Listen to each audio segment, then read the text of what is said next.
The most incompetent United States president we've ever had is sitting around looking at war plans. And the mainstream media narrative assumes that he's capable of doing this. They don't mention that this man's default setting is criminality, that his gut reaction to everything is not how does this benefit my country? It's how does it benefit me personally? And so Pumps is going to share some of the headlines with us. Pumps? Okay, so now we have Trump considering going to war and supporting Israel. Here we go. BBC News says Trump considers joining Israel on Iran strikes as IDF targets nuclear sites. I agree with you completely, Jennifer. This man is not competent to tie his own shoes. Anytime he speaks, he sounds slurring. He makes no sense. And this is the person that has the capability of making the decision. It is absolutely stunning how ridiculous he is. And now we have Iran coming back to Trump and saying this. Iran's leader threatens irreparable harm if U.S. joins military action after U.S. president calls for unconditional surrender. And might I just add that the unconditional surrender was called on his lie Truth Social platform, diplomacy via social media, a failing social media company. This is absolutely stunning that he is so ridiculous. Total surrender on social media, like that's diplomacy. What I think is missing in every narrative that I see in the mainstream media, where it's the BBC or any sort of corporate media, is Benjamin Netanyahu is not a credible messenger. And he went ahead, he has had ambitions to bomb Iran for 30 years. The reason, if they have enriched uranium, but I haven't seen the evidence of that, and I'm old enough to remember when the United States of America was the propagandist, when Colin Powell went to the United Nations and lied to the entire world about all of these WMDs, we get into Iraq and surprise, surprise, there are none. So call me a skepticist because I think Benjamin Netanyahu has had these ambitions for 30 years, and he is a total war hawk. And what's happening right now is Trump has run on this America first. Trump's on the record for 30 years through all the crazy stuff he's done back before he even entered in 2016, talking about how insane American foreign policy is in the Middle East and how much it adds to the deficit. So I am like, put up or shut up with when it regards the United States of America getting involved, because here's the thing. I don't think they were 3 weeks away from having a nuclear weapon. Benjamin Netanyahu saw an opportunity with a very weak president of the United States, and everybody needs to be on the lookout for a false flag attack that will try to get the American public involved in another war in the Middle East. And I just want to say this.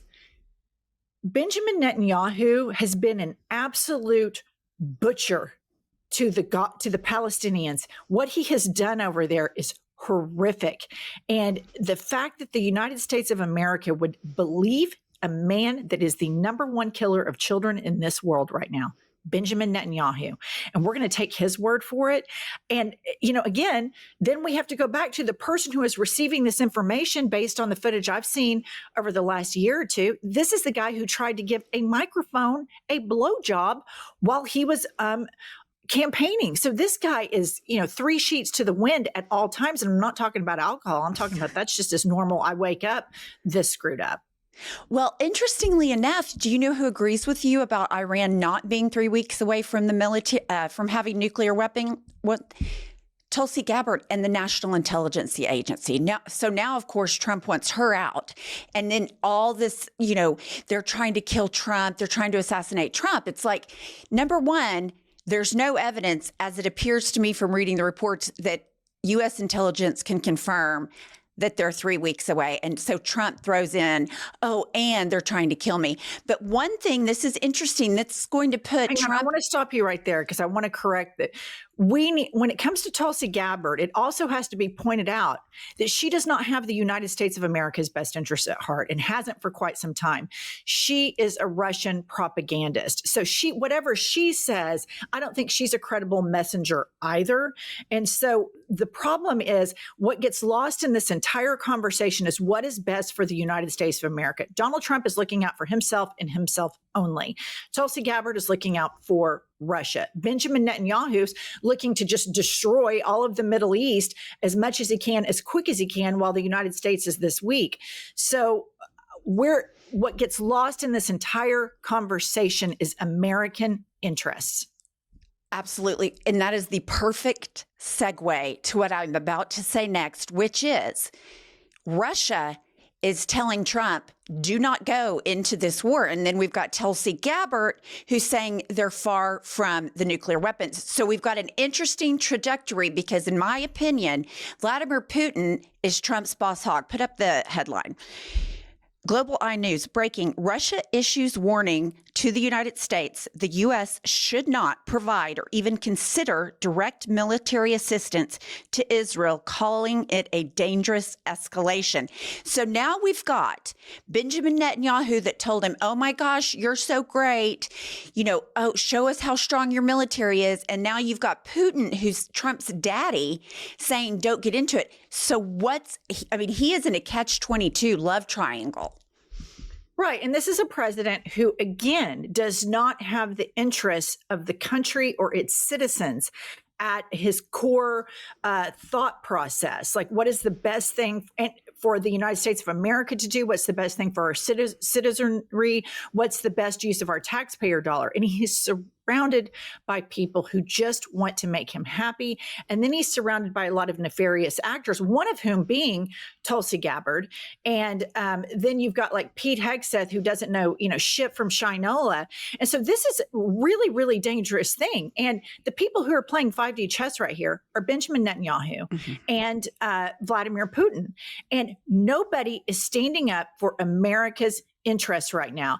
And the thought of us getting involved in another long, drawn out war in the Middle East based on propaganda is just a little bit more than I think the American public can stomach. And I hope that bad actors don't have some sort of attack on one of our bases to try to lure us into this. Because if it escalates, it's going to escalate to a scale that you're going to have China, Russia, a lot of other actors involved. And it's just a disaster and dangerous, and millions of lives will get lost. I completely agree. And that's why I want to bring up Pete Hegseth. He would be the person in charge of the Department of Defense during this time. And he is an abject failure, incompetent. Let's watch his answers in response to very pointed questions in the U.S. Senate. We'll start with Senator Rosen. You discussed General Hawk's dismissal with Laura Loomer prior to his removal. I don't discuss who I talk about anything with, but ultimately this is my decision, and he serves at the pleasure of the president, and that's why he's no longer there. So do you believe it's appropriate for any social media personality to influence personnel decisions in your department, yes or no? I believe your time is up, Senator. Oh, it is not up to you to tell me when my time is up. Well, the time And I am going to say, Mr. Secretary, you're either feckless or complicit. You're not in control of your department. You're as unserious. It is shocking. You're not combating anti-Semitism within your ranks. It's a dangerous and pivotal time in our nation's history. Thank you, Mr. Chairman. I yield back. And I don't appreciate the smirk, sir. You are the Secretary of Defense. Good. Okay, I just want to point out that the fever pitch that Laura Loomer is involved in political decisions made by the Trump administration has gotten so high that it's being talked about in the U.S. Senate.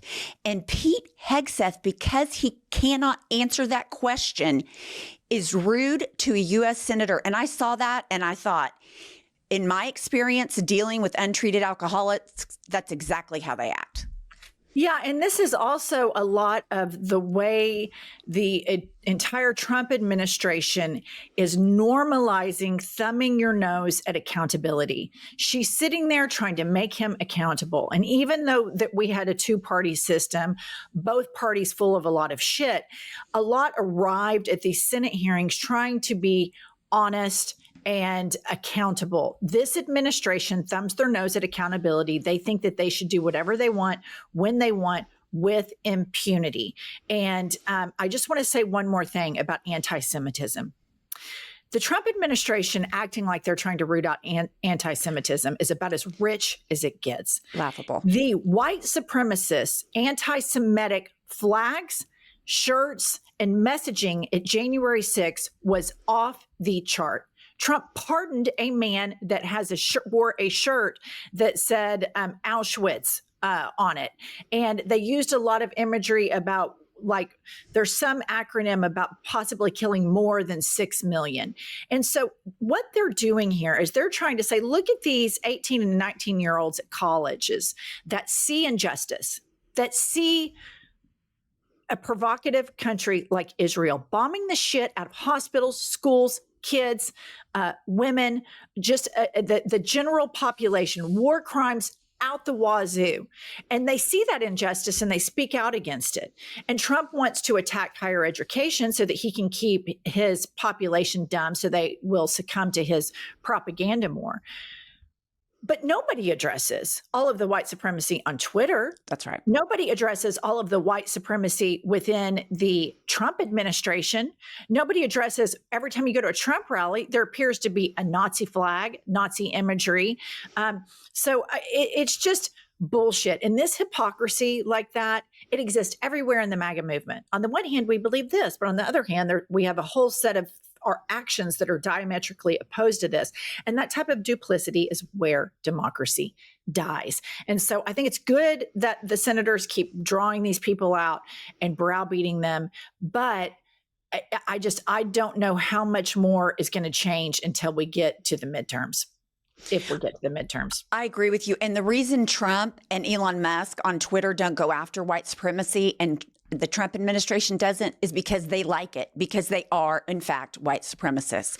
One more clip I want to show you. I want to tell you that Senator Tammy Duckworth went all through Pete Hegseth. She was madder than a hornet. He's already $1 billion over budget. Like these people, Kristi Noem, over budget. Pete Hegseth over budget because they're incompetent. But the last clip that I want to leave everybody with is Elise Stefonic. And I think she makes such a great point. And of course, Pete Hegseth is the total dick that he is. Have you given the order to be able to shoot at unarmed protesters in any way? I'm just asking the question. Don't laugh. Like the whole country. And by the way, my colleagues across the aisle. What is that based on? What evidence would you have that an order like that has ever been given? It is based on Donald Trump giving that order to your predecessor, to a Republican Secretary of Defense, who I give a lot of credit to because he didn't accept the order. He had more guts and balls than you because he said, I'm not going to send in the uniformed military to do something that I know in my gut isn't right. He was asked to shoot at their legs. He wrote that in his book. That's not hearsay. So your poo-pooing of this, it just shows you don't understand who we are as a country, who we are. And all of my colleagues across the aisle, especially the ones that served, should want an apolitical military and not want citizens to be scared of their own military. I love the military. I served alongside my whole life, so I'm worried about you tainting it. Have you given the order? Have you given the order that they can use lethal force against honor? I want the answer to be no. Please tell me it's no. Have you given the order? Senator, I'd be careful what you read in books and believing it, except for the Bible. Oh, for fuck's sake. I mean, except for the Bible from the man who has sexual abuse allegations out the zoo, a baby mama while he's married to somebody else. And here's the deal. I don't give a shit, but he is not the person. Here's the thing. All of these people are rapture preppers. Their support of Israel is because they are Christian Zionists. This is what you grew up in this world. It is a part of the rapture. The Jews have got to be in their places so that Jesus can come down and say, pick a side, Jews. Are you going with us? And are you going to deny your faith? If not, well, then you're going to burn in hell forever. And so We have had decades-long American foreign policy based on an Iron Age magical book. It's insane, and nobody talks about this. Like the large majority of these right-wing evangelicals that are in the American government, their foreign policy is based on a fairy tale. That is staggering. And this doesn't even hardly hit the news. No, it doesn't. And I mean, Pete Hegseth, I'm so happy the women in the Senate were all over him because he is incompetent. And as we look to Trump, corrupt, incompetent, making plans or decisions about going to war with Iran, and then this man being in charge of the military, it is extremely frightening. Thanks for joining us. We'll be back later with more news.